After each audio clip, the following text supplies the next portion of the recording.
You're listening to the B2B Revenue Executive Experience, a podcast dedicated to helping executives train their sales and marketing teams to optimize growth.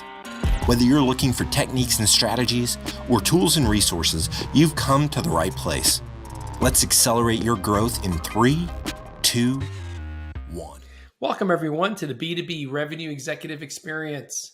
I am Carlos Noche, and I'm joined by my amazing podcast partner, Lisa Schneier. Say hi, Lisa. Hi, everyone.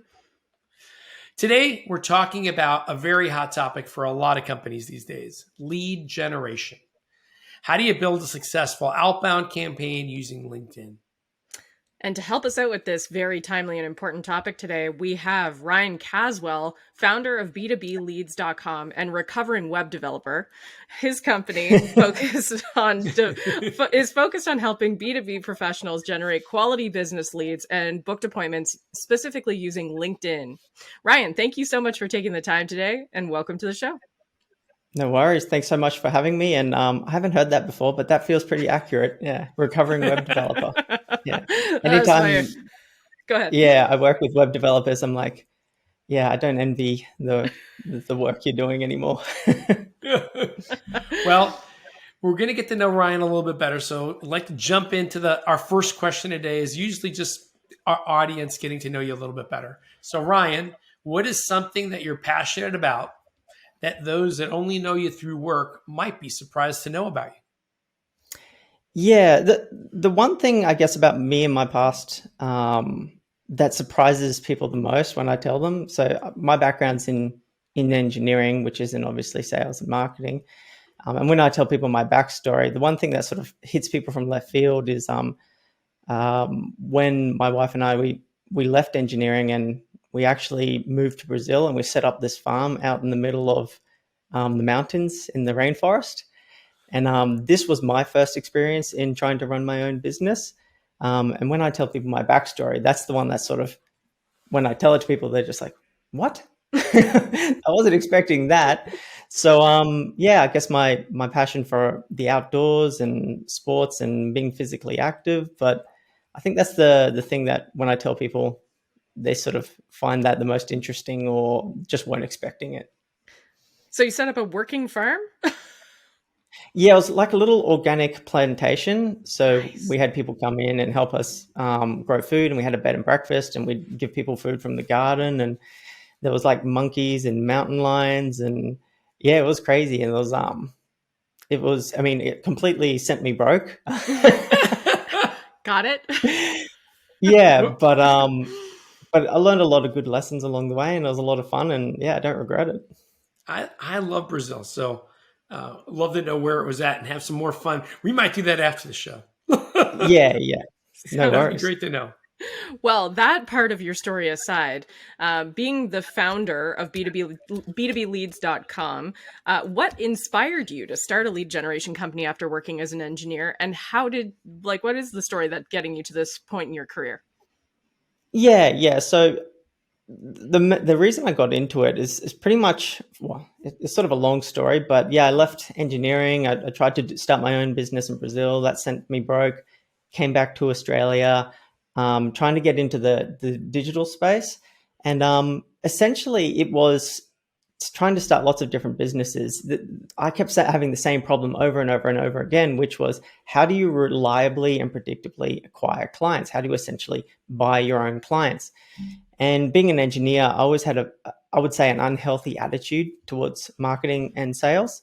And very much it was unhealthy. Like it was stopping me mentally from actually doing my own marketing, my own sales, and doing it properly. And so just the fact that I'd started all these businesses and they kept on failing on account of sales and marketing, I decided that this wasn't just a problem I needed to solve for myself, but for someone who doesn't have that marketing acumen, it was something I felt if I did it well, it was something, and I built a process around it, I'd be able to help other people as well. And being an engineer, I like to focus in and optimize one thing. And I felt, all right, if I can solve this problem, it solves it for myself. I can acquire clients for myself, and then I can use that method to acquire for my clients.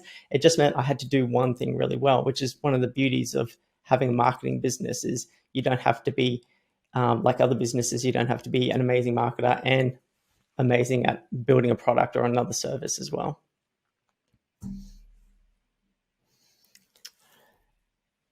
Amazing. Carlos, you're muted. So. I overthought things. It's a great background. So, in your background, we talked a lot about being an engineer before. So what are some specific skills or knowledge that you acquired on the engineering side that really helped you in getting started in your own business? Yeah, so I guess my experience in engineering is sort of, first of all, I started as an operator. So if you'd ever seen Zoolander, that scene where he pops out of the coal mine, all covered black head to toe, that's what I was looking like every single day after work.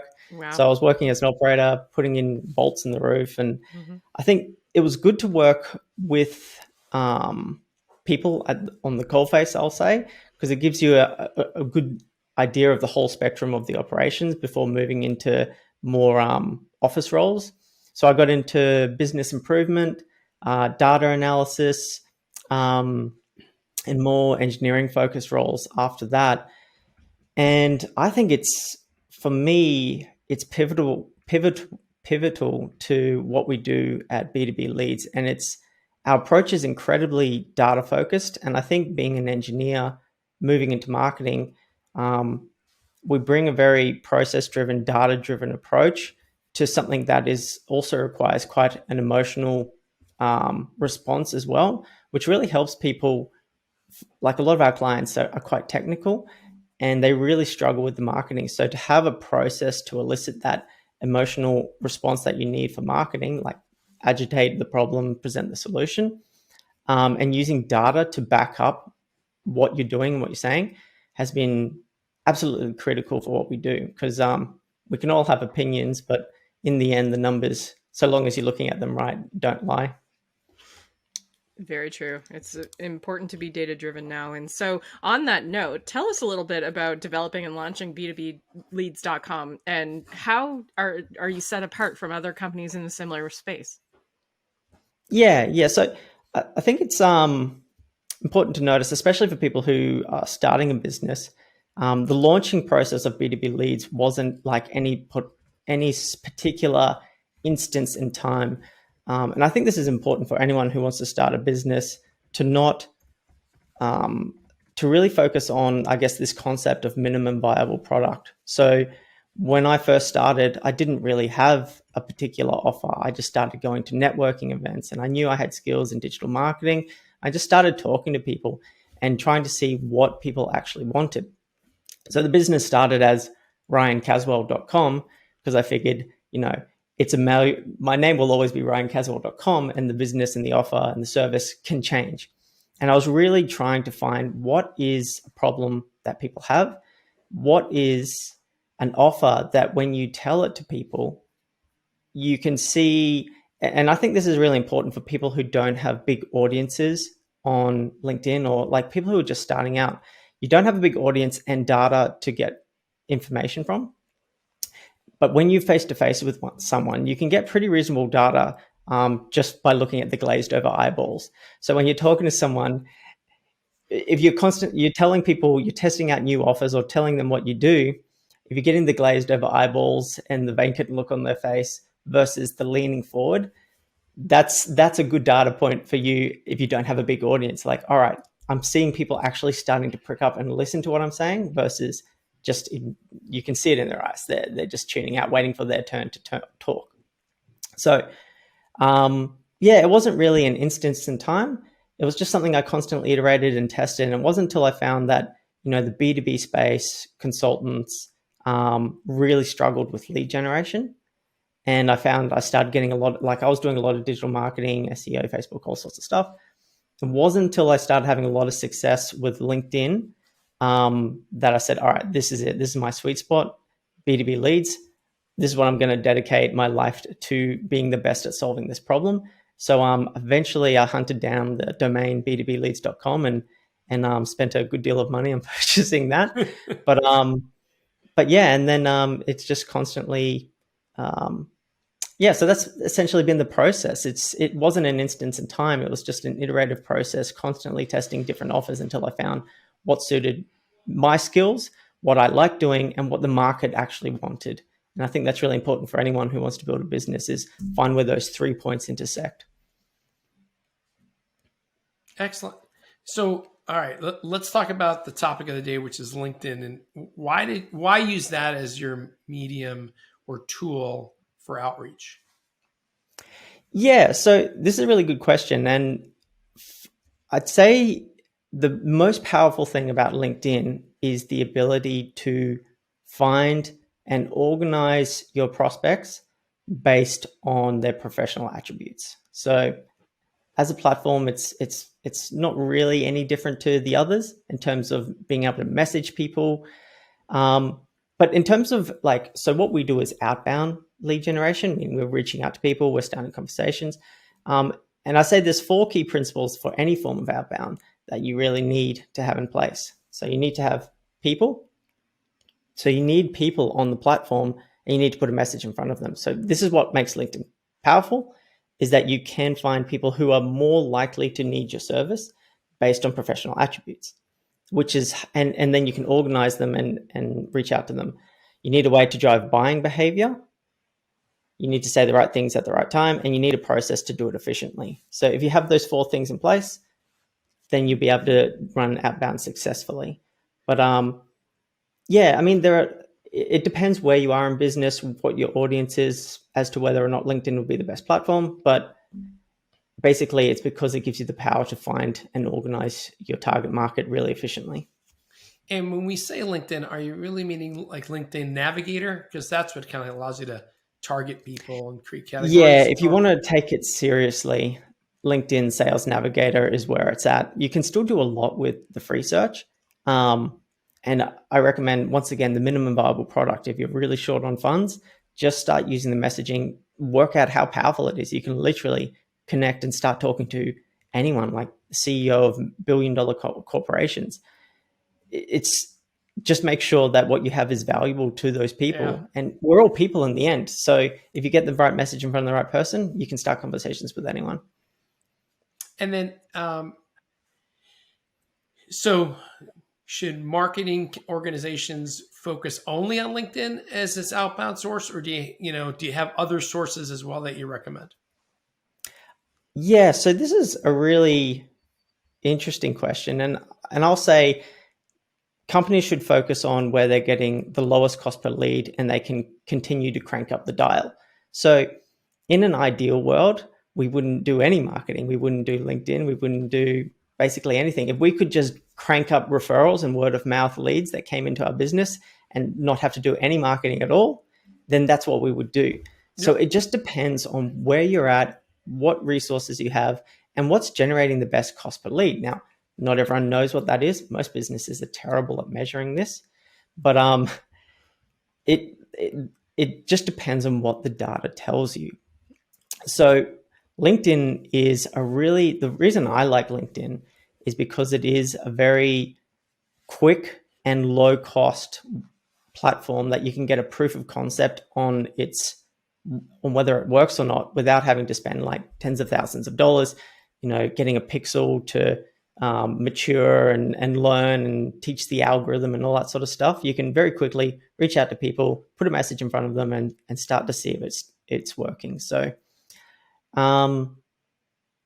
so in terms of whether people should or shouldn't, I think if there are better opportunities and you can still dial those up, then focus on those. But you don't necessarily know unless you test it.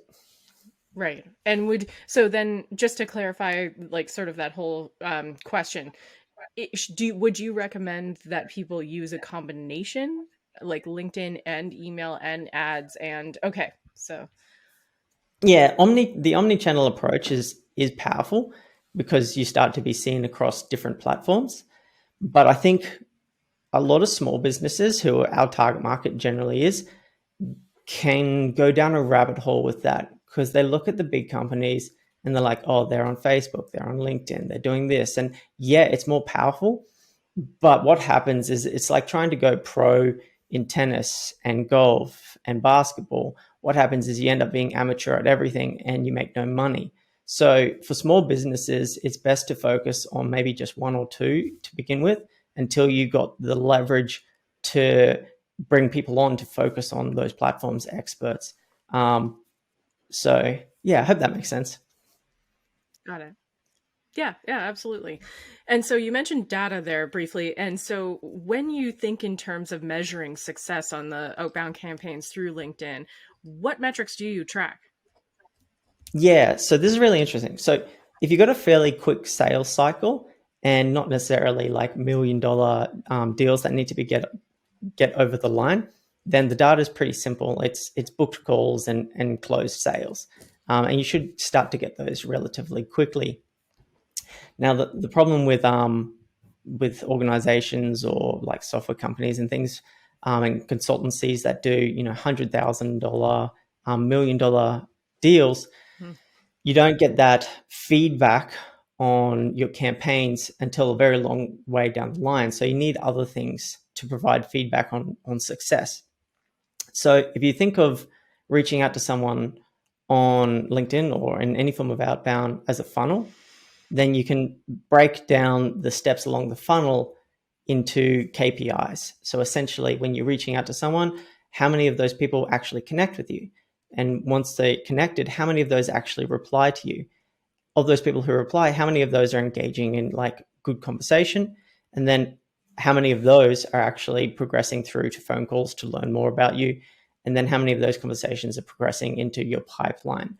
So you use a lot of KPIs and figures and statistics along the way to help say, all right, this is on track. We've got interest. We're getting people. We just need to basically keep dialing, keep getting the numbers up to find that person who has the budget for $1 million deal. That makes sense. And do you at b2bleads.com, do you help people understand those metrics, or do you have a way to consult? Yeah. Yeah. Yeah, I think that's one of for any business, I think success on any platform is knowing what success looks like and failure looks like, especially in sales and marketing, because you're dealing with large numbers, large volume. Even when you do everything right, you get like your conversion rate as high as possible, you still need to talk to a lot of people to find that needle in the haystack. And that's really frustrating for people who don't understand sales and marketing. My favorite thing is when I talk to people and they say, I'd rather talk to less people and have less people and have those people interested in what I do. And I look at them and I say, yeah, of course. That's a no-brainer. But the problem is you don't know who's interested until you talk to people. So yeah, it's really just about. Actually, I think I might be trailing away from the question. What was the original question? Well, I'm just making sure that b2bleads.com actually has a way to help you understand these metrics or measure them or both. Yeah. So that's what we do. We have we split test a lot of different things, campaign to campaign, just changing a variable at a time. It might be testing across different titles within an organization or an industry, testing different industries, different locations, different messages, and seeing, all right, which one does better? What's a good connection rate? Mm-hmm. Does a connection rate matter if the people who are connecting go straight through to sales? And just having an idea of what good and bad looks like gives you an idea of when you should start changing and tweaking things. Definitely.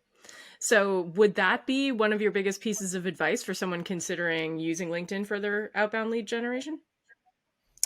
Yeah, I guess my biggest advice for someone who wants to use it for lead generation to begin with, and this is probably my advice for most things, is not to get too caught up on trying to perfect it. Just start. And as you start and be consistent, improvement will come with consistency and turning up. So if you try to do everything perfect from the beginning, you're just going to get overwhelmed. But like I said, use the LinkedIn free search. Just start having conversations. The first problem that most people run into is process. They realize how time consuming it is to do the whole thing manually, and they run into a brick wall there. Or they might find that no one is connecting with them, no one's responding to them. So it might be the messaging. get started, find your first bottleneck, and then address that, and then keep moving and addressing it. But yeah, knowing if you want to dial this up quickly, knowing everything helps, and that's the advantage of hiring an expert or going to our YouTube channel and learning it yourself. Yeah. So Ryan, just doubling down a little bit. So if people are looking to work with you, are you do you guys provide services around, hey, improving your profile, for example? Because when people reach back out based on your message and they see your profile, right, how do you get a better hit with it? Is it also about, when I think about outreach, obviously we want to get someone to communicate and have a conversation with us. Are you recommending they do posts where they're providing something of value? And then based on that, then they're outreaching the people with their posts to try to see if they're willing to engage and have a conversation. Just love to get, you don't need to give us your whole program in a podcast for free, but just to get some insights and what are some of the things you recommended? Where would they use you to get help? Yeah. So posting content, it's not what we do necessarily, but it helps what we do tremendously. So depending on the business. So, so if I come back to those 4 pillars and I said, how do we drive buying behavior? Mm-hmm. So the 4 ways we can build trust around a market need is by, credibility. How long have you been doing it? How many case studies do you have? Niching. You hear a lot of people talking about niching, having a really strong offer. And the last one is like branding and likability. So if you're posting content, you're putting video content, people respond to you, they like you, they're engaging with you. You don't even need to be good at what you do to get clients. So this can really support what we do. But in terms of what we do, yeah, it's all around what do we have? What are our resources? What is the type of business? So, and determining what kind of an approach you would use. So if we look at those 4 things I mentioned, what can we leverage? Can we leverage case studies? How do we show people that we can add value versus telling them? How do we show people that we're an expert? Maybe we need to niche a little bit. Maybe our campaigns need to be more industry focused versus general. Can we put a strong offer together? So once again, it changes. The approach will change depending on your type of business. Software companies with a very distinct offer, like this is what we do, this is the problem we solve. It doesn't require any cost. You can trial it for a month. That's a really clean offer. It's like, hey, do you want to trial this? It'll solve this problem. It doesn't cost you anything to test it. Yeah, cool. You don't need to do content marketing. You just need to put it in front of people.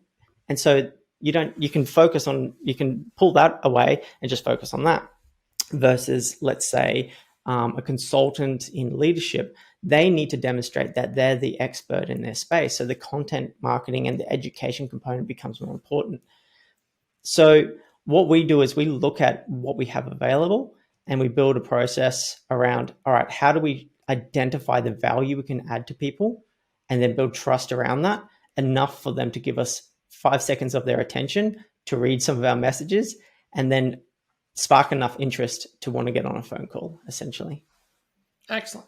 So I'm assuming the profile does come into play into how you're presenting yourself online.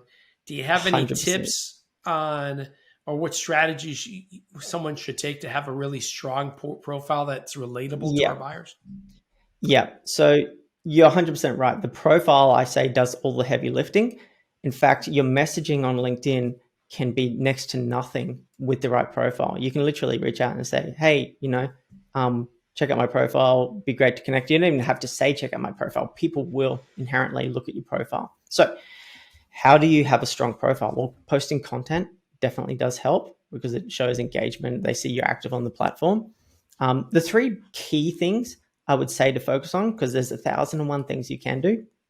The 3 key things, if we look at the 80-20 principle, once again, if you treat it like a funnel, think of your headline as like a headline to a news article. It follows you around on LinkedIn. When you comment, people will see it. So have something catchy that calls out your target market, demonstrates the value that you add to that target market, maybe something quirky and catchy, and gets them wanting to click on it to learn more. The first thing people see when they land on your page is your profile picture and the background image. And now in outbound, we're dealing with people's subconscious biases. If people don't like the look of your profile photo, if they don't like what they see, like the second they land on the page, they might not even land on the page. They literally might make an assessment based on your profile picture. I've Like seen the ones campaigns where they have like someone's arm over the top of them. You can tell they just cropped it. Yeah. What is that? Man, make an effort. Yeah. But it's surprisingly, like I've ran campaigns, do different people, almost the same business, and it's just a different face creates different results. So understand you are dealing with subconscious biases, and it's up to you to do everything you can to address those essentially. So a good professional profile picture, professional in the sense that it's good lighting, good photo. You don't have to have, you don't have to be wearing a goofy red tie and a white shirt. You just need the photo to look sharp, good lighting, and friendly and engaging. So once again, if you have a big scowly face, very serious, when you reach out to people, they will probably think you are not a nice person. That's just the 1 second assumption they'll make about you, and they may not connect with you based on that. So profile picture, very important.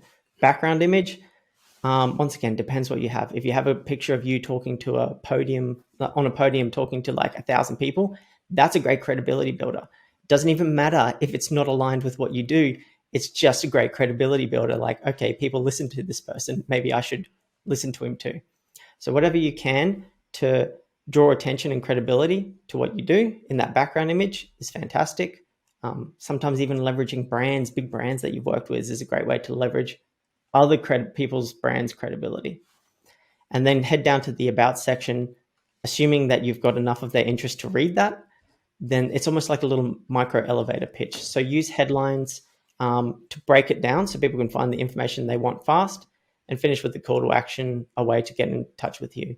On the YouTube channel, we got tons of videos on, the exact headlines and stuff like that, what to use.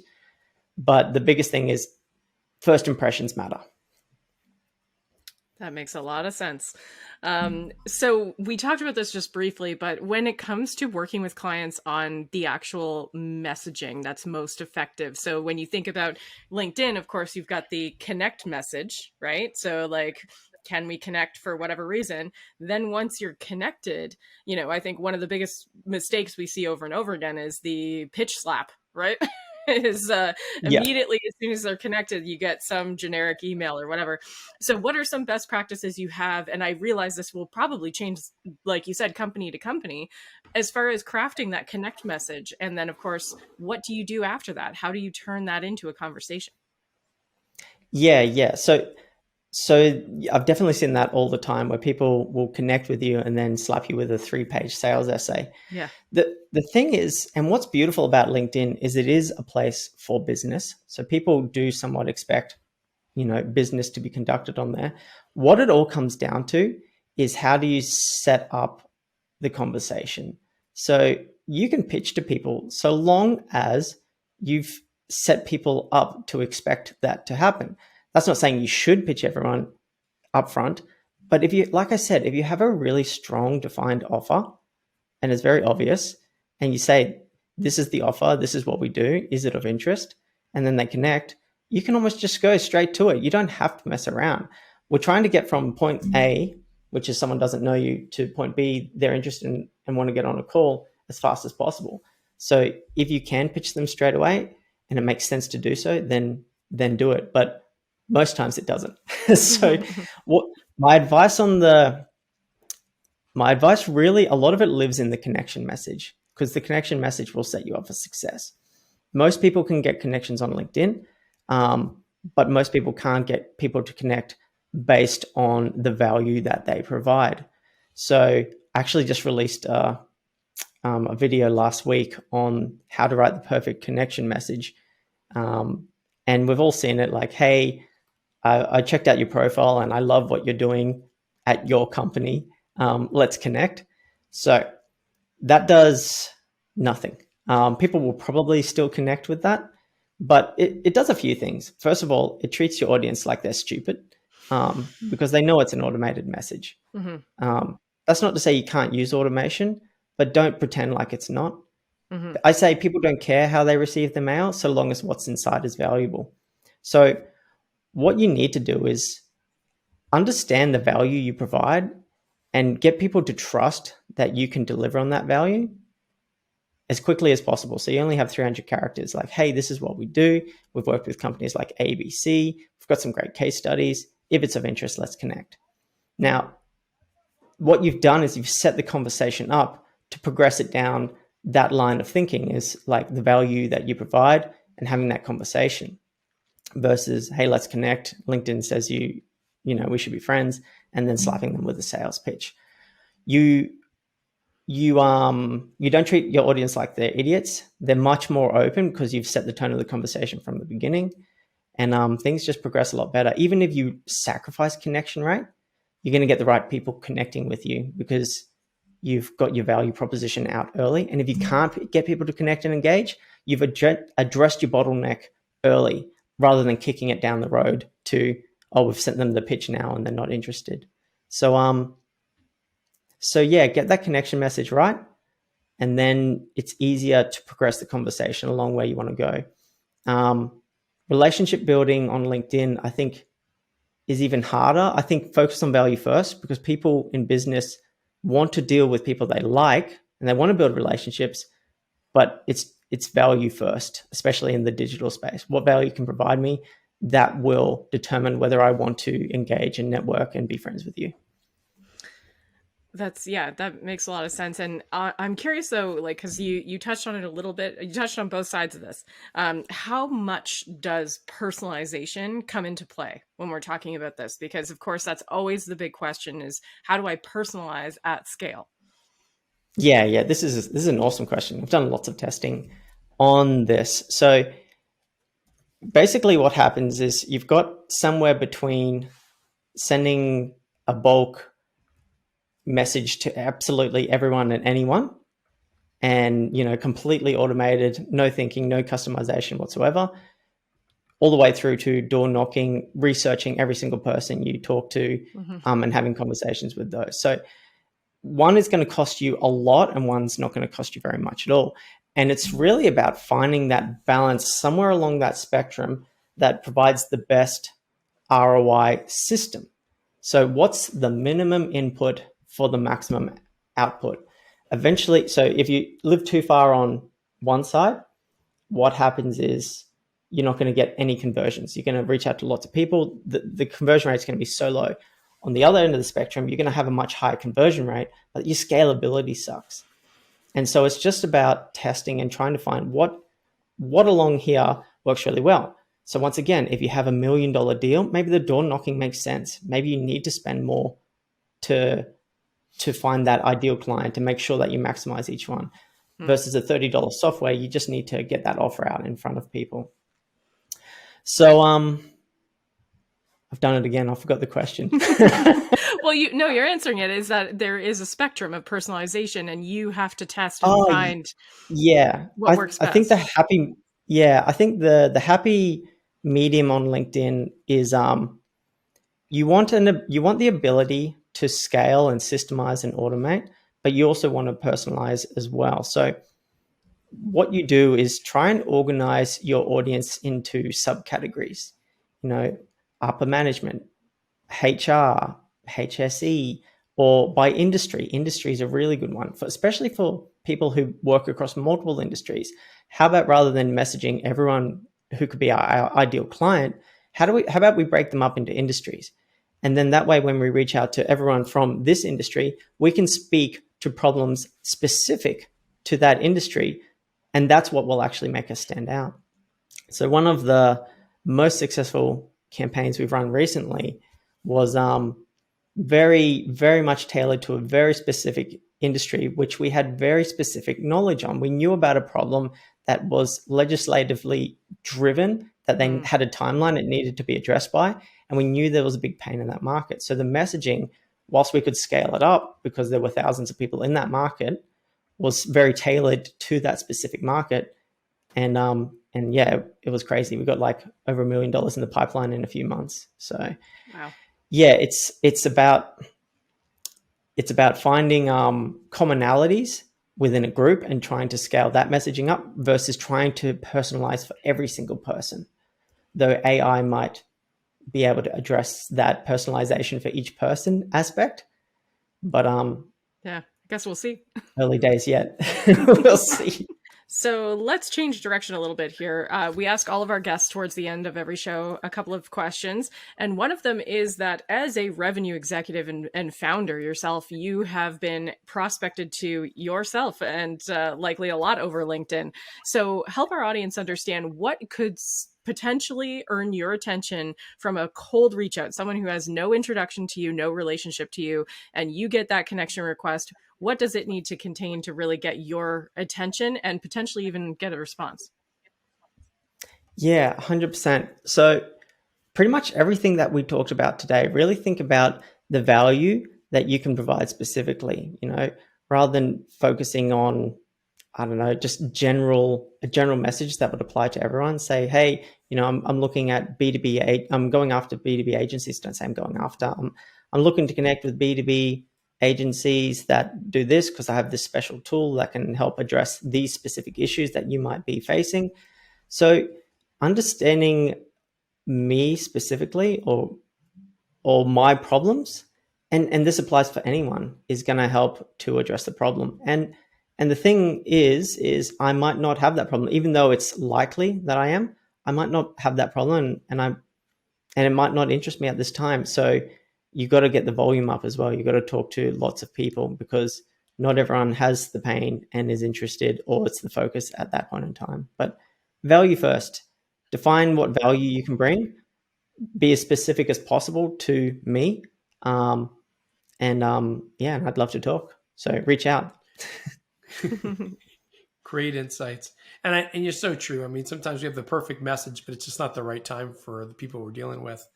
And in prospecting, everyone's just got to get used to, we call it rejection, but the reality is, hey, sometimes you're talking to someone and they're going through a tough time and it's not the right time for them to talk or engage. That's why, we reach out to so many people and we reach out multiple times. So, all right, here's our acceleration insight. Oh, sorry, go ahead. I was just going to say one final thing on that, the not the right time. One really valuable thing you can do is get what I call permission for future touch points. So content marketing is obviously great, but if it's not the right time, say, okay, great, completely understand. Are you happy for me to reach out again in 3 months? So getting verbal confirmation on future touch points is really helpful because, as we all know, touch points add up over time. And yeah. Excellent. I agree. Acceleration insight time. So what might be that one piece of advice, whether it's business or personal, that you would love to share with our audience that might help them in achieving some of their own goals?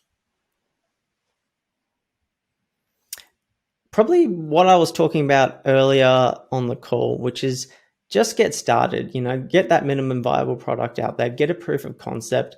Don't try to solve all the problems before you get started. The market feedback is critical to helping you develop your business and everything you do. I mean, I enjoy rock climbing and jiu-jitsu and things outside of business. And the principle is very much the same.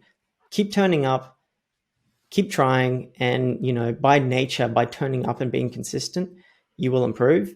And don't try to perfect everything first before you get started. Just get started, get that feedback and iterate.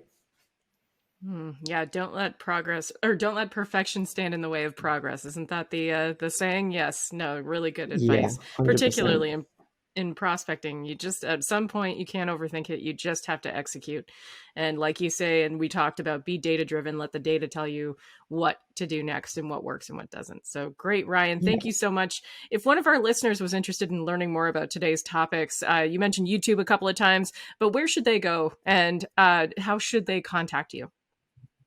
Yeah, well, LinkedIn's a great one. So I'm always open to connecting with people on LinkedIn. If you just say, hey, I heard about you on the B2B podcast, that's a great in there. So LinkedIn, we have a YouTube channel, but b2bleads.com, that should be easy to remember. And, you can get in contact via the website or check me out on YouTube. We have all the training material, everything for free on there. That's amazing. Ryan, can't thank you enough for your time today and getting up at 4:00 in the morning to talk to us. It's been great No having you worries. on the show. Awesome. Funnily enough, I'm up at 4 a.m. every day, so it's all good. Oh, well then, it wasn't even special. I was like, oh, that suits pretty well. Yeah. Excellent. Well, glad to hear it. All right, everyone, that does it for this episode. Please check us out at www.b2brevexec.com. Share the episode with your friends, your family, your coworkers, your kids. Get them off screens for a little while. You can subscribe through YouTube, Spotify, or Google Podcasts. And if you like what you hear, do us a favor and subscribe and leave us a 5-star review on iTunes. I'm Lisa Schneier, along with my podcast partner in crime, Carlos Noche. And until next time, we wish you nothing but the greatest success. You've been listening to the B2B Revenue Executive Experience. To ensure that you never miss an episode, subscribe to the show in iTunes or your favorite podcast player. Thank you so much for listening. Until next time.